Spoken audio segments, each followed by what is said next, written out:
Joana de Jesus é sócia e CEO da Automatiza, uma indústria de corte a laser. Com origem muito humilde, ela vem do ensino técnico. Fez o ensino médio na escola técnica e depois a faculdade na ESAG, mas também tem formação em ontopsicologia, sabe onde? Na Rússia. Antes mesmo dos 40 anos, a Joana venceu o prêmio ACIF, Mulheres que Fazem a Diferença, na categoria mais concorrida de negócios. Joana, conta pra gente da onde vem esse teu espírito empreendedor que é tão precoce. Ana, essa é uma pergunta muito boa, assim, e eu te diria que num primeiro momento o espírito empreendedor ele não é muito estruturado, ele é um pouco instintual. A gente, por instinto de sobrevivência, vai buscando ocupar certos espaços, resolver certos problemas e depois você se vê um empreendedor, né? Porém, na medida em que o tempo foi passando e eu fui compreendendo mais os passos que eu ia dando, esse instinto ele se tornou hoje usa muito a palavra propósito, né? Mas hoje eu entendo assim que eu nasci por uma razão. Essa razão ela tem a ver com servir as pessoas, ela tem a ver com ver os nossos clientes felizes, tem a ver com criar postos de trabalho, tem a ver com formar pessoas. E isso é uma tensão, né? E na medida em que eu vou realizando essas coisas, essa tensão ela vai acalmando. Então eu percebo que hoje o espírito empreendedor ele já tem uma forma mais completa e tem mais significado na vida que eu decidi viver. Tá mais articulado. Mais né? articulado. E sabes que antes da Joana ser a dona do negócio, ela já era uma intraempreendedora, porque agia desde a época que era estagiária, já tinha, né, esse ímpeto de dar o seu melhor, de assumir diferentes tarefas. Para quem está abrindo um negócio, para quem também deseja empreender, que conselho que tu trazes? Primeira coisa, Ana, se você tem um sonho, suponhamos que você não empreende ainda, e você nutre um sonho de ser empreendedor, a primeira coisa é não se basear unicamente no fator dinheiro. Por quê? Porque ser empreendedor para ser rico é um objetivo muito pobre, né? Ele não sustenta o caminho. O percurso, ele não vai ter só altos, ele vai ter baixos. E se o teu único vínculo com aquilo que tu está fazendo é o dinheiro, nos baixos ele não vai se sustentar. Então, esse é o primeiro ponto, assim, quem tem esse desejo precisaria verificar o que está mais à mão para fazer. Não digo nem o que gosta, porque a gente vai entendendo o que gosta com o tempo. Às vezes a gente não gosta de alguma coisa porque a gente não compreende aquela coisa bem. E à medida que o tempo passa, essas coisas vão ficando mais claras, abrem outras nuances, né? Então esse primeiro aspecto é o dinheiro. O segundo aspecto, eu acho que vem um pouco da minha experiência. Todo mundo que vai abrir um negócio, eu acho que, se possível, deveria trabalhar para alguém. Trabalhar para alguém e ser... Testar já tudo que pode dar errado. Né? Testar e também se dispor a servir. Se dispor a servir, se dispor a aprender. Eu não me preocupo muito, hoje se fala muito assim, escolha um chefe maravilhoso e tal. Eu acho que a gente aprende com chefes ruins e com chefes bons. Só que a gente pode se posicionar como um fator crítico, né? Então um jovem que chega para criticar e não concorda com aquilo que está pronto, ou olhar aquilo e aprender. Isso aqui não funciona, eu vou aprender para mim. Isso aqui funciona, vou aprender para mim. E que tipo de empresa eu escolheria? Eu escolheria aquela empresa que dá oportunidade para fazer. Porque a experiência, essa concretude assim, de realizar coisas, ela tem a ver com fazer mesmo, né? Então, uma empresa boa é aquela que te deixa fazer, que te deixa realizar, que te desafia a realizar, né?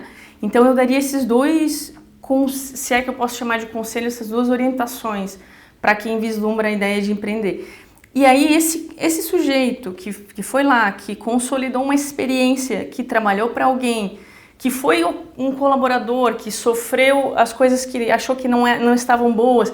Depois, quando ele se torna um empreendedor e ele vê como é o outro lado, daquele intraempreendedor tem muito mais chances de sair um empreendedor externo, vamos dizer assim, um autônomo, de sucesso. Mais preparado. Mais preparado. Porque... Inclusive, né, nesses aprendizados que tu recomendas, né, de aprender até com a experiência que inicialmente não considerava ideal, que é de prestar um serviço, a Joana também teve um aprendizado que compartilhou comigo que mais negócio do que matar um leão por dia é domar o leão e tirar proveito da sua força, né? Isso mesmo.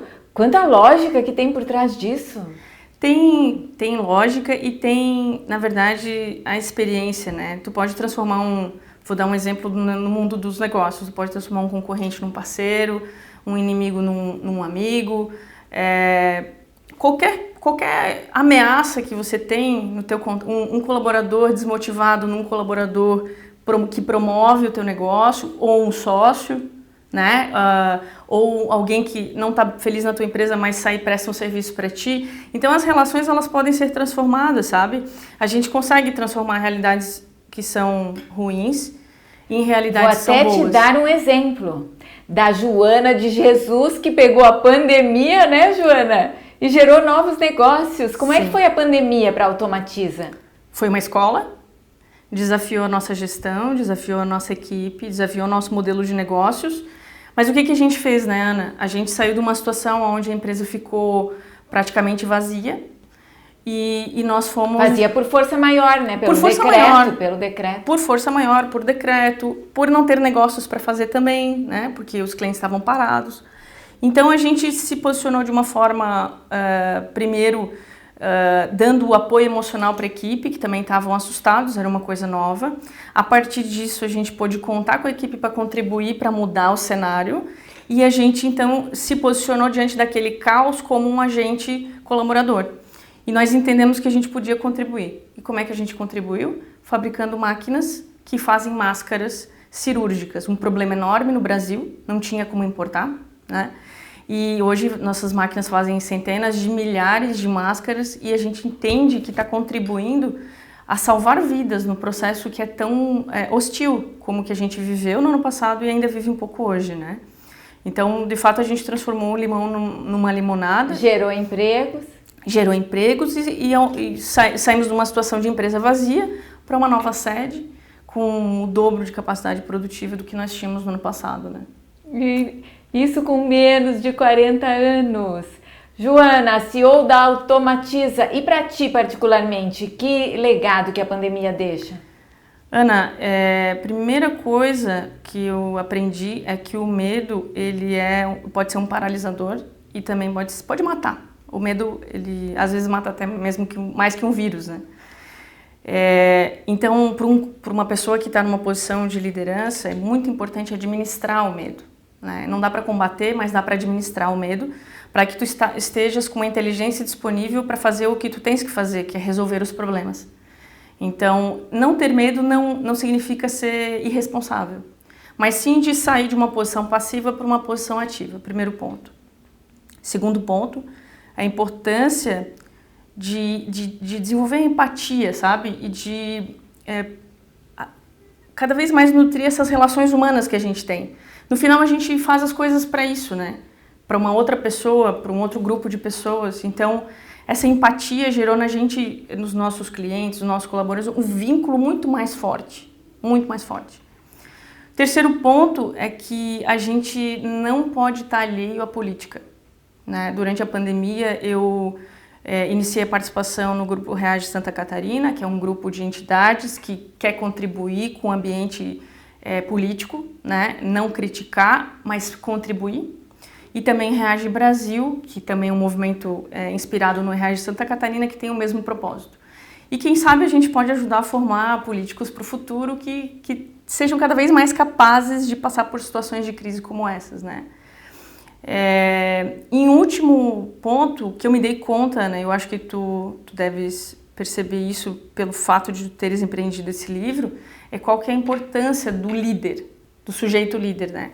E o líder, na minha visão, assim, ele não é necessariamente só o CEO, só... Não. É aquela pessoa que está diante de uma situação e ela administra os elementos, os recursos e as pessoas para resolver. Como essa figura é fundamental no momento de crise como que a gente passou e está passando. Esses são os legados que eu trago, assim, da experiência pós-Covid. Joana de Jesus, por toda a tua teoria, toda a tua prática e tudo que ainda vem aí, és uma mulher que torna o mundo ainda melhor. Obrigada.